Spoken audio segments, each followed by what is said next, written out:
Good evening, Ms. Du-Baladad. May I call you Dick because you're Yes. friends, and I call you that in private. Welcome to Business and Politics, and thank you for making time. Thank you very much, Klink. Okay, It's nice to be here. Yes, it's always a pleasure to talk to you, and of course, the reason why we are so eager to talk to you is just to get the pulse of the members of your organization, the MAP. How do they feel about where the Philippines is at now? Are they optimistic about what's going on? Are they concerned about certain things? But generally, what's the business sentiment? We're back to normal, Okay. and we're happy with that. And I think that everything's posing to be a rosy one. Okay. Because I think, the GDP has already been increasing Okay. post-pandemic. Inflation is going down. Inflation has been tapering. Yeah. So, and then there's a credit upgrade by Fitch last Yeah. May. So I think the indications are that we will have a very good 2023 or 23? 24 Right. moving forward. Right. Unless, of course, there would be other incidents that may Right. happen. Right, of course. If I have to assess for this year, I think so far so good. Okay. And I would agree with the grading that was given by the president himself, which is incomplete. Okay. Because there are really much and many more things Yeah. that should be done. Okay. If I have to look at it, there are a few things, although important ones, that there were, you call it objections by the business sector. Right. Number one would be the Maharlika. Okay. But when they, I think, learned that the president is really serious on it, Okay. then I think it has, They're willing to give it the benefit of the doubt. yeah. For after all, I think if it is meant to be a developmental fund, Okay. then the concept is good. Okay. I think the only concern would be about the people who would man Right. the entity. Right. It's Yes. always the key, the professional management. It's about trust Right. for people who would be manning the entity. Right. Yes. Now- And then, of course, the second one, we had before the cartels, Sure. the onions, the sugar, The smuggling. the smuggling, and then the last one would, of course, be the appointment of a secretary for poverty alleviation, Larry Gadon. Larry Gadon. Okay. Yeah. But other than that, everything I think is Okay. going fine. Generally. Generally. What are your members saying about the upcoming SONA? I know MAP also releases regularly. You have columns in newspapers. You release memos and bulletins and regular statements, right? Is there something that the MAP is hoping to hear from the SONA? Yes. Number one would be the campaign against malnutrition and child stunting. Okay. And I hope that will be in the zone of the president. Okay. We are working our asses, meeting with this and that, and we have actually already formed a coalition of private corporations and NGOs that are now working with the government to see how or where the private sector can help. No? Because when we learned about this stunting, and I learned that for every 3 children, 1 is stunted. And when you're stunted, the brain, they say, closes, and that's irreversible. And then we link it to this PISA evaluation, wherein our kids, This 10 years and assessment below, results, yeah. we are last in reading comprehension. And maybe we are always blaming the education system, but maybe part of that, or big part of that, is actually the quality of our students already who cannot comprehend because they are stunted. Right. And we were alarmed because we're looking at future labor force.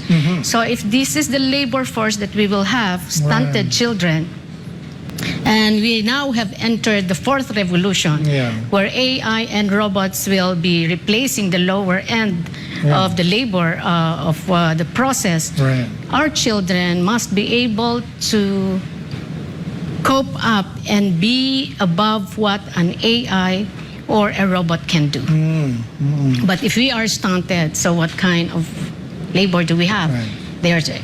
They're talking about a demographic sweet spot for the Philippines, because even in ASEAN, the population is declining, but in the Philippines it's ballooning. Right. But instead of a demographic sweet spot, as We may one miss the opportunity. call is, it is a demographic time bomb, because then they would be unemployed and they would be a burden to the society. Right. So that's why we are alarmed with that.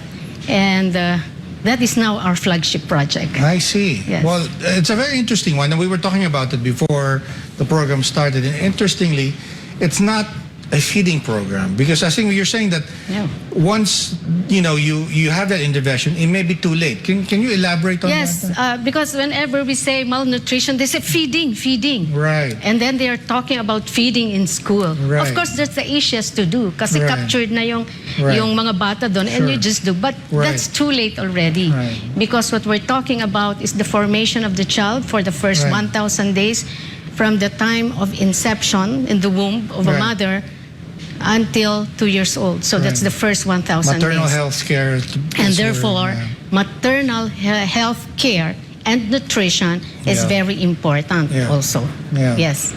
And also the interesting part is I've read that the years before school, the parenting skills are also important. Is that Yes, that's is that why something that part of your program? The program that we are actually trying to come up with is very holistic. Okay. So it is about nutrition of the kid. It is Right. about a clean water. Right. It is about education, because we have to educate the parents, the community, of what are the nutritious food, where do they Right. get it. Then we also have partners that would be on community farming. Right. Then we also have partners that would now analyze. We have with us the Analytics Association of the Philippines Right. that would analyze and track the progresses. Where are the areas where there is a very high incidence of malnutrition, Right. so that we would know where to put the effort that we're doing, Right. and that it would track, including the behavior. Right. If there would be behavioral changes in the family, and also the mothers, Yeah. because as we understand, it starts with the family, really. Right. Right. I think. Do you think you're drawing on your experience there as a mother, because maybe that our policymakers should be more aware of the role of mothers in not just the well-being of the family, but education, as you said, in Yes. futures of industries, right, and the future viability of the economy. Maybe not from my experience, because when I had kids, I already know I have to protect them. They Okay. have to nourish them. Yeah. But I think we're talking of the lower end of the society. I see. That let's be frank about it. Right. The culprit in malnutrition is poverty, Right. because and that's what we have to solve. Yeah. It's not just directly about malnutrition, but we have to solve all the rest that would cause poverty. Right. So. And yeah. So why how did this program come about? Because obviously you're not just looking at the children, as you said, it's a holistic program. You're also looking at the health of the mother. mothers, right? Yes. Was there something that came out that was data reported to the MAP leadership that showed you, Yes. wow, no one's looking at the health of the future mothers in the country? No, it's about the data on stunting, on child I see. stunting. Okay. When we learned that 1 out of our 3 you traced children back. stunted, we traced back, and then we learned that the Philippines is ranked as among those with the highest malnutrition. Right. And then we are in business, so we said, these are the most valuable assets of being in business, the people, the human resource. So what kind of human resource or labor force do we have in the Right. future?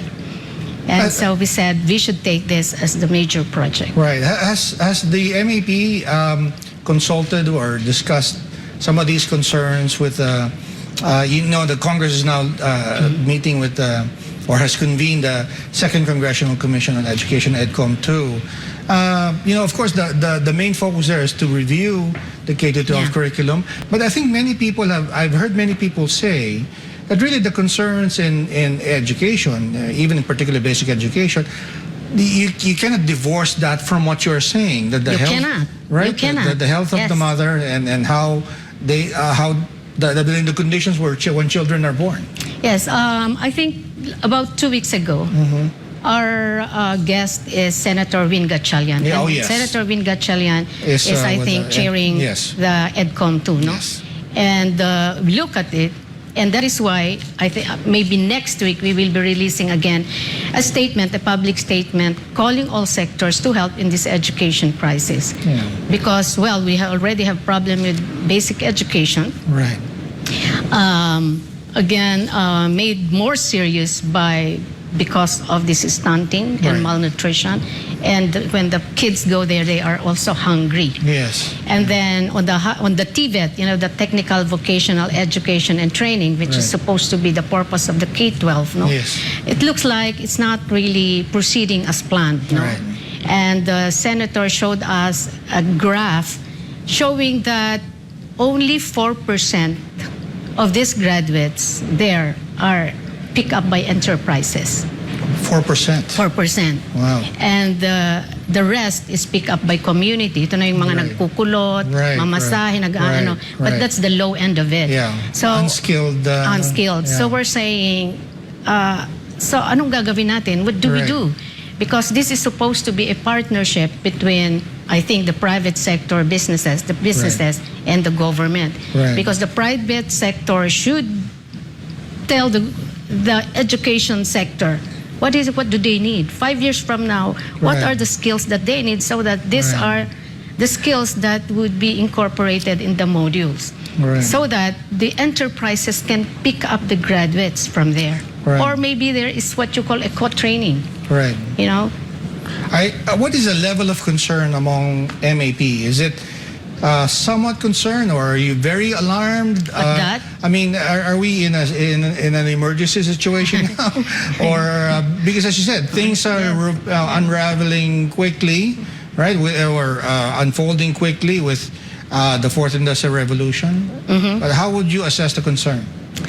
Well, we have an education committee that is working with the government Okay. in assessing this. I guess somehow, it's not solely the government's fault, Yeah. but somehow also the private sector has its faults for failing to communicate or to coordinate or to collaborate with the government with respect to this. There are no takers. From what I hear, there are no takers of our K-12. Yeah, so that's a pretty sad situation. We'll just have to take a quick break. We're talking to Ms. Du-Baladad of the Management Association in the Philippines. Please stay tuned.